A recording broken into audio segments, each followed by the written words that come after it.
यही गुणन को आमको करने को केते समय लगे आसतु देखा केते समय लगुच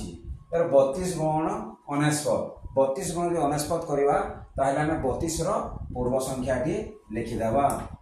से ही पूर्व संख्या को 49 रु व्यय करदेवा जदि 49 आम व्यय करदेवा ताहले हेब केते 8 6 3168 है उत्तर तापर 85 गुण 49 ठीक सेमती 85 पूर्व संख्या 84 देखीदेवा 49 आम 84 व्यय करवा 9 रु 4 गले 5 9 रु 8 गले 1 बाहरी गला उत्तर 8415 238 गुण 949 ताहले 238 पूर्व संख्या 237 तापर 949 रु 237 को आम व्यय करवा 9 रु 7 व्यय है 2 9 रु 3 गले 6 9 रु 2 गले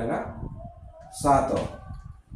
2,70,762 है उत्तर तापर 462 गुण 949 उत्तर केते कमेंट रे लिखंतु।